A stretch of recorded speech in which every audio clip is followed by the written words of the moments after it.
The brightest stars of Hollywood's golden age often carried the darkest secrets, whose rugged good looks and commanding presence once lit up. The silver screen makes a shocking confession on his deathbed.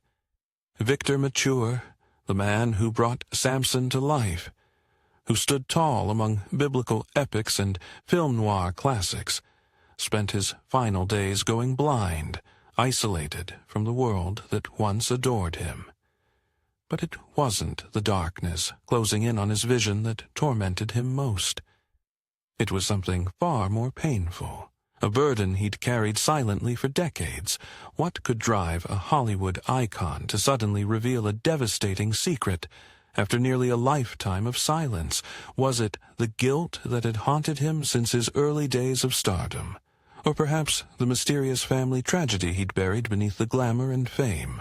And why did his health deteriorate so rapidly after finally unburdening his conscience? Before Victor Mature became the ruggedly handsome star whose name would grace movie marquees across America, he was simply Victor John Mature, born on January 29, 1913, in Louisville, Kentucky, the son of a Swiss father who ran a local cutlery business. Young Victor's early years were steeped not in glamour, but in modesty and hard work. Those hands that would later wield Samson's strength on screen first learned their discipline by helping in his father's shop, cutting and sharpening blades with precision and care. Few could have predicted that this son of immigrants would transform into one of Hollywood's most recognizable leading men. His journey began with a brief stint at the Kentucky Military Institute, before he found his true calling at the Pasadena Playhouse in California. It was there that the raw material of Mature's natural charisma began to be sculpted into something the camera would find irresistible. But Hollywood never simply opens its gates. Before his breakthrough, Mature worked odd jobs, selling refrigerators, plastering walls, all while nurturing dreams bigger than the modest paychecks these positions offered. When producers finally took notice of him, they saw what millions of viewers would soon come to appreciate: a leading man in the making, whose physical presence commanded attention before he spoke a single line. The year 1940 marked the turning point. As the prehistoric hero Tumac in 1 million BC, Mature burst onto screens with a physicality that seemed almost superhuman. Suddenly, the former refrigerator salesman found himself catapulted into overnight stardom. His muscular build, those chiseled features that seemed carved from stone, and a screen presence that dominated every frame. These were the elements that made Mature an instant sensation.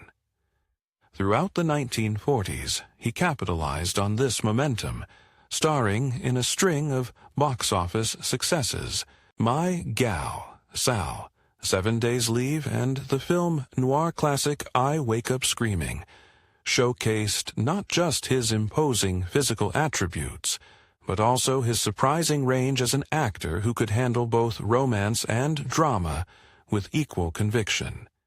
Yet it was in the biblical epics that Mature found his most iconic roles. As Samson in Cecil B. DeMille's Samson and Delilah, he embodied the legendary strongman with such conviction that, for many, Mature became inseparable from the character.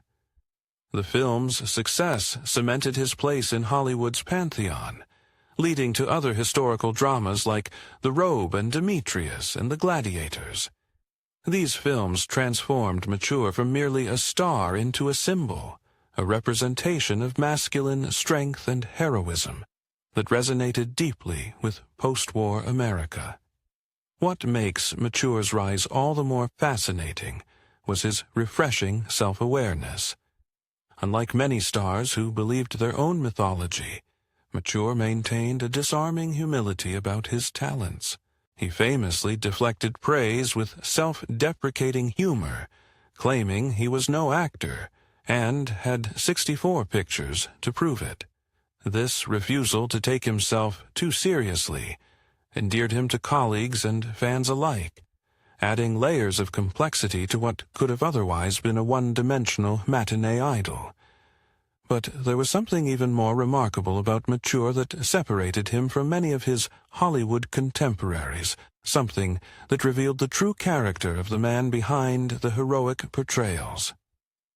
At the height of his fame, when most actors would cling desperately to their hard-won success, but forever define his legacy beyond the screen, while his face was selling out theaters across America, Victor Mature's heart was with his country.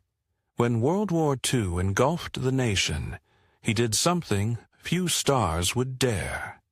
He stepped away from the spotlight at the peak of his fame to enlist in the United States Coast Guard. This wasn't some publicity stunt orchestrated by a studio. It was a genuine act of patriotism from a man who valued duty above celebrity. Serving with distinction in the South Pacific, Mature attained the rank of Chief Boatswain's Mate. His fellow servicemen didn't see a Hollywood star. They saw a dedicated Coast Guardsman who shared their risks and hardships. For Mature, this wasn't playing a hero. It was being one away from the cameras and applause. His wartime service revealed the substance behind the image, a patriotism that extended far beyond performance and public persona, rooted instead in his deepest values and actions. When he returned to Hollywood after the war, something had shifted in Mature. While he resumed his acting career, there was a new dimension to his approach to fame and fortune.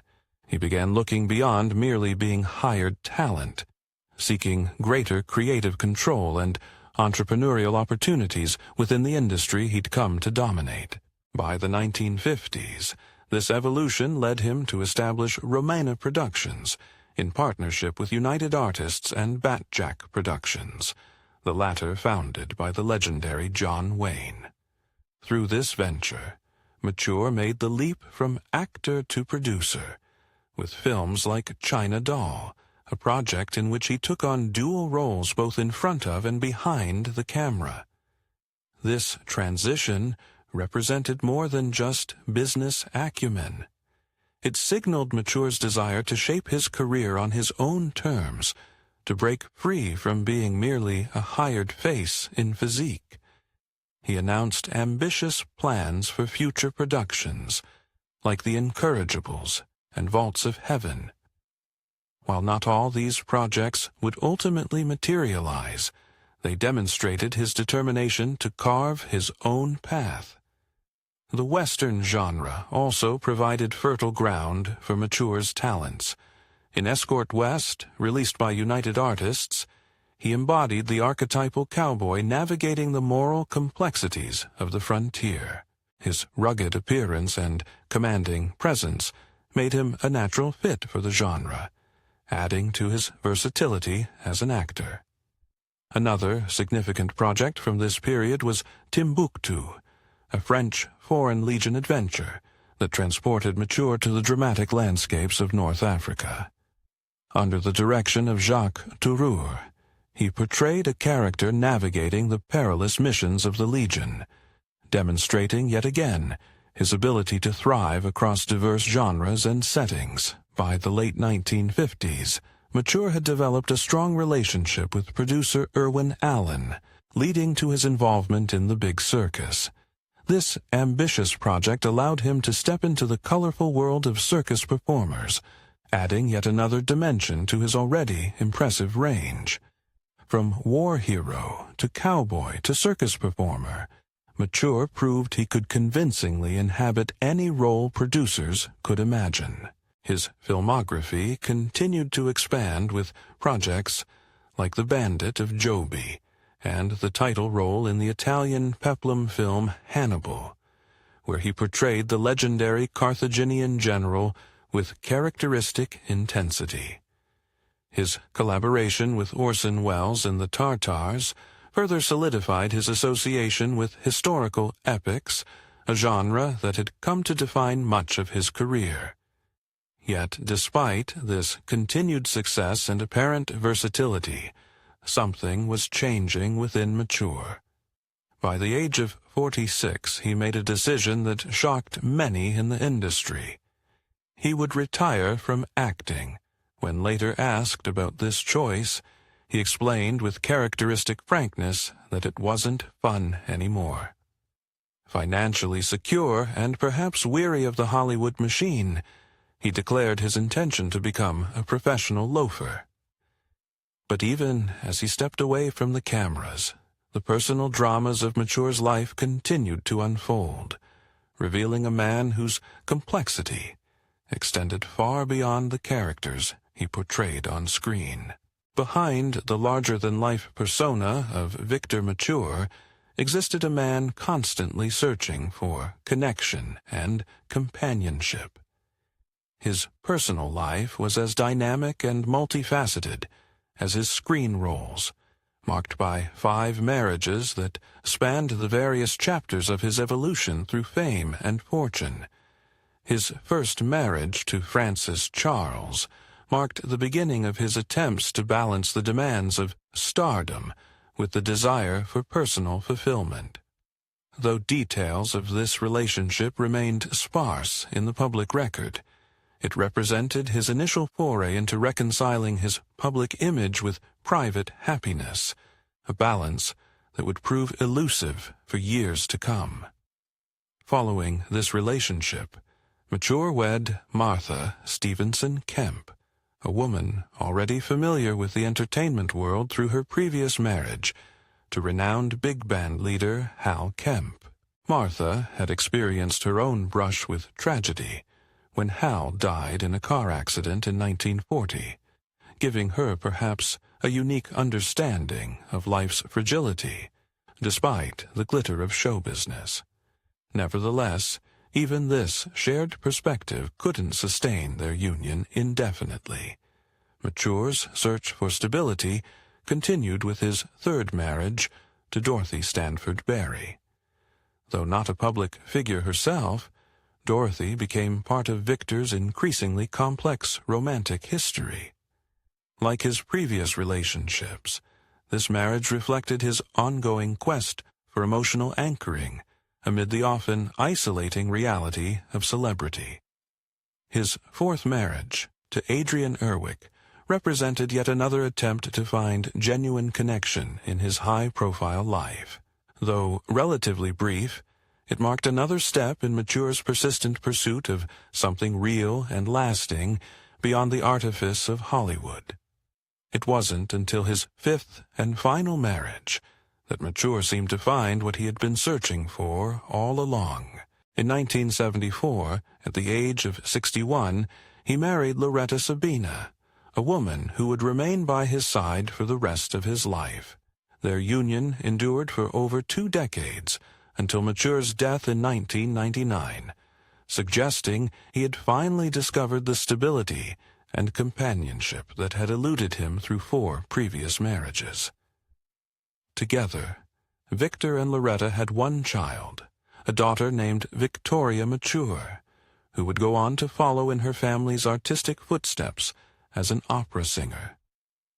Victoria's career choice echoed her mother's background as a trained opera singer, creating a beautiful continuity in the family's creative legacy that extended beyond Victor's contributions to cinema. Beyond his marriages, Mature's romantic life included connections to some of Hollywood's most glamorous stars. He was briefly engaged to screen siren Rita Hayworth before she went on to marry filmmaker Orson Welles. This fleeting relationship with one of the era's most celebrated beauties underscored Mature's status within the inner circles of Hollywood royalty. He was also engaged to actress Anne Shirley, known for her performances in films of the 1930s and 1940s. These high-profile relationships added yet another dimension to Mature's complex personal narrative, reinforcing his image as one of Hollywood's most captivating leading men, both on and off the screen. Yet as the decades passed and Mature retreated from public life, he would face challenges far more daunting than the ups and downs of romance. Physical decline would bring a different kind of darkness into his world, one that would ultimately lead him to confront the secrets he had kept buried for so long. As the millennium approached its end, Victor Mature, once the epitome of physical prowess on screen, found himself engaged in a battle far more personal and devastating than any he had portrayed in his films. Behind the walls of his Rancho Santa Fe home, away from the public eye that had once followed his every move, Mature was gradually losing his sight. The diagnosis was age-related macular degeneration, a condition that slowly erodes central vision, leaving only peripheral sight intact. For someone whose expressive eyes had captivated millions, this progressive blindness represented a particularly cruel twist of fate. Compounding this condition were complications from undiagnosed diabetes, accelerating his visual decline and compromising his overall health. As darkness closed in around him, Mature became increasingly withdrawn from public life. The man who had commanded the silver screen with his powerful presence now navigated his home with hesitant steps, relying on memory to move through spaces that grew more shadowy with each passing day. Friends described a profound transformation in his demeanor, frustration bubbling beneath the surface, sorrow in quiet moments, and a growing sense of isolation as his connection to the visual world diminished. As his vision faded to darkness, memories from his past seemed to grow more vivid and insistent. The selective forgetting that had allowed him to function throughout his career became more difficult to maintain. In the quiet solitude of his diminishing world, thoughts he had suppressed for decades began to surface with increasing frequency and clarity. The man who had once played Samson now faced his own vulnerability with courage few could comprehend. His daily routine became a testament to adaptability and resilience, learning to navigate by touch what he had once known by sight, finding new ways to experience the world as old ones slipped away. Simple pleasures like reading became impossible challenges, forcing him to rely on others to connect him to current events or beloved stories. His daughter Victoria became his most steadfast companion during this period, reading to him, describing the changing seasons, and ensuring that, though his visual world was shrinking, his connection to life remained intact. Their relationship deepened in these years. The legendary actor now dependent in ways he had never anticipated on the daughter whose artistic path echoed his own journey into performance. But even as Mature adapted to his physical challenges, those who knew him best sensed that something else troubled him, something beyond the frustrations of failing eyesight or declining health. There was a restlessness to him, a growing urgency, as if time were running out not just for his vision, but for something he needed to express. As 1999 progressed, this urgency seemed to intensify. Mature began speaking more frequently about the past, not just the triumphant moments of his career, but the darker chapters as well. He would sometimes trail off mid-sentence, as if approaching the edge of a revelation before pulling back. Those close to him recognized that he was wrestling with something profound, a decision about whether to take to his grave a secret that had shadowed him for the majority of his life. In the final months of that year, as his physical condition deteriorated further, Mature made a decision that would provide the most dramatic twist in a life already filled with them.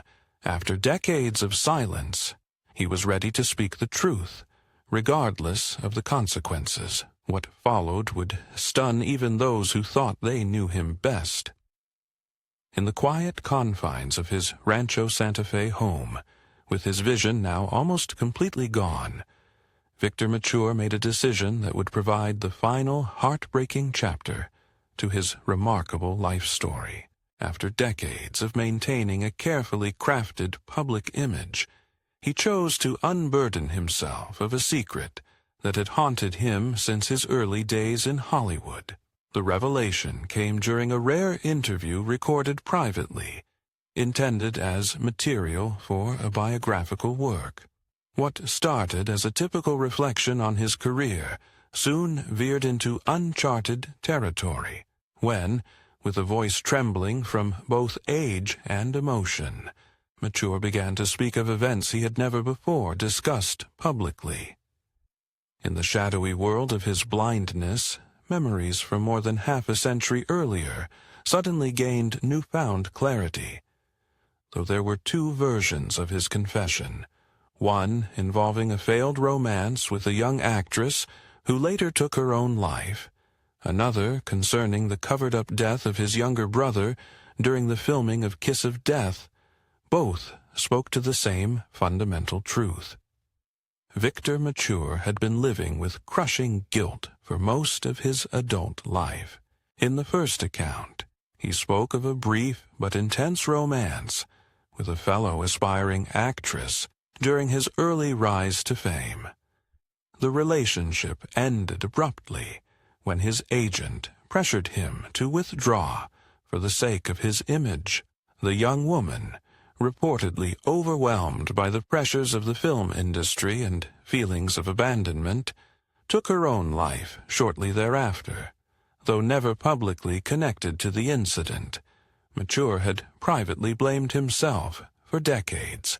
In the alternative account, Mature revealed that during the filming of Kiss of Death, the confession seemed to serve as a form of last-minute absolution, a clearing of accounts before his final departure. Those who heard the recording described a palpable sense of relief in Mature's voice after unburdening himself, as if speaking the truth aloud had lifted a weight he had carried for decades. For a man who had built a career playing heroes on screen, this act of honesty required perhaps the greatest courage of all, the willingness to be remembered not as flawless or larger than life, but as profoundly fallible human. In those final recorded words, Victor Mature achieved something that had eluded him in even his most acclaimed performances, complete and unvarnished authenticity. But the revelation would prove to be more than just an emotional unburdening. In what seemed like tragic synchronicity, Mature's health took a dramatic turn shortly after his confession, as if the resolution of his spiritual burden had somehow signaled his body that it was finally time to let go. The weight of truth, once spoken, seemed to accelerate Victor Mature's physical decline. In the days following his confession, those closest to him noticed a rapid deterioration in his already fragile health.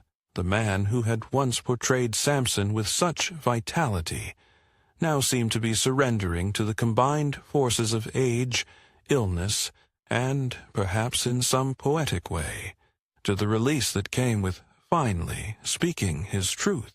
His blindness had already closed off much of the world to him, but now other systems began to fail as well. The diabetes that had contributed to his vision loss now affected other organs.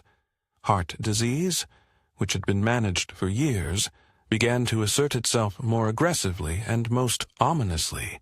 Leukemia, a diagnosis that had been kept private, advanced with startling speed. Mature's daughter, Victoria, rarely left his side during these final days. She read to him from favorite books, described the changing patterns of sunlight through his windows, and sometimes simply sat in companionable silence, her hand in his. It was a touching reversal, the mighty Samson now dependent on the loving care of the daughter whose artistic path echoed his own journey into performance. News of his confession began to spread among former colleagues and fans, generating an outpouring of support and understanding. Many who had worked with him over the decades sent messages expressing admiration for his courage in finally sharing his burden. Some admitted they had sensed something beneath his jovial exterior, but had never guessed the depth of his hidden pain. Yet Mature would not live long enough to fully experience this wave of empathy and acceptance. On August 4th, 1999, in the comfort of his Rancho Santa Fe home, Victor Mature drew his final breath. At 86 years old, the official cause was recorded as heart failure complicated by leukemia. But those who had witnessed his final days believed that having finally unburdened his conscience, he had simply allowed himself to let go